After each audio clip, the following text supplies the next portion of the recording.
So the entire world is aware of what is happening in the Middle East and all the underlying politics and identity politics and history of politics.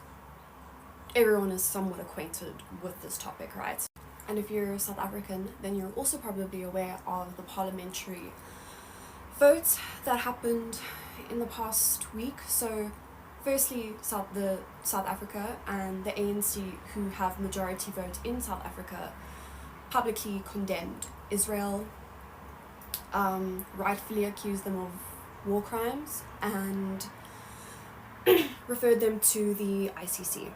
Then there was a parliamentary vote where the various political parties in South Africa could vote for or against a motion of, proper legal condemnation of Israel and, referring them to the ICC. And while in Parliament there was a majority vote to put forward these things, there were obviously other political parties who voted against this motion, a minority, which is obviously significant. But what is also significant is the presence of objection to this motion at all. And most of the people from these political parties that voted against this motion to call the fuck out of Israel, most of these political party members were white, obviously. During the fight for liberation, Nelson Mandela and his freedom fighters were incorrectly named as terrorists. The word terrorist is a very strong armored linguistic technique to categorize freedom fighters and people that fight against the oppressor. And Madiba went to jail for 27 years before he was finally released and had his long walk to freedom, which we all learn about in our South African history curriculum. And while apartheid in South Africa was the perfect example of colonialism, modern colonialism in an African country, let me ask you guys this. Did you guys know that before the abolition of South African apartheid in 1994, members of the ANC went over to Palestine to essentially,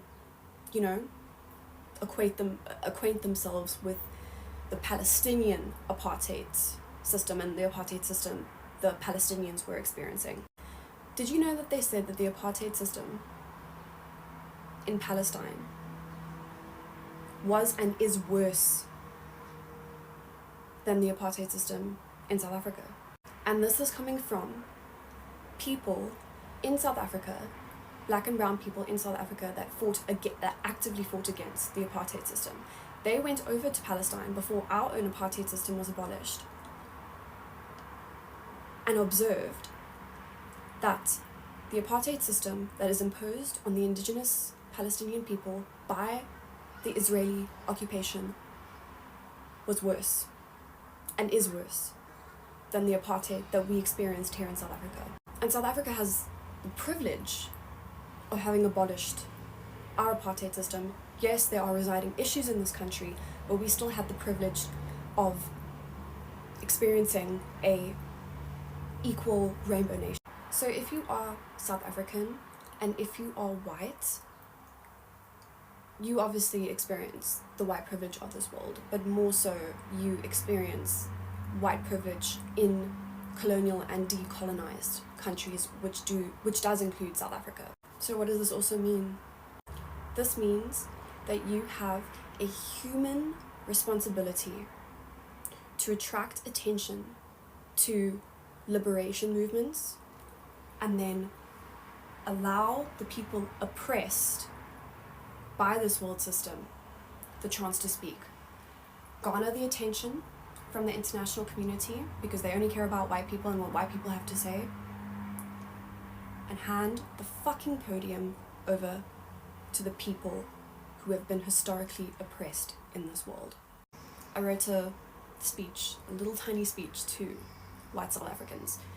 I don't care if not everybody hears it, but it is something that I also need to say as a white South African who benefits from the conquering colonial system that this world is plagued by.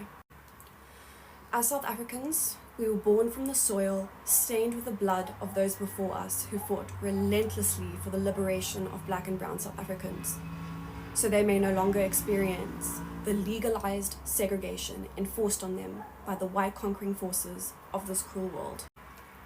White South Africans, if we have a sliver of humanity in us, an immense and rightfully deserved responsibility rests on our shoulders. I will not even attempt to apologize for the active and silent atrocities committed by my descendants, because no amount of regrets can clean the blood-stained hands of Europe and America. But as descendants from those who created the system in which we all live, attempt to survive and die, we as white people have an inherent responsibility to amplify the voices eternally silenced and dismissed by the system designed by our ancestors. It is our responsibility to listen, learn, and understand the truth of our history. Knowledge is power, and if you are white, the system has automatically empowered you, and it is time to use the system against itself. Undermine the system, dismantle the system. Once we are heard and recognized, we hand the podium over to those who have suffered at the hands of the system and at the hands of us, to finally speak their truths and reveal to all of us how cruel the system is and always has been to black and brown people. Nelson Mandela himself, as I previously mentioned, rest in peace, Madiba, was named a radicalized terrorist before he and other freedom fighters liberated South Africa from its legalized segregation. Our freedom is incomplete, Mandela said in 1997, without the freedom of the Palestinians.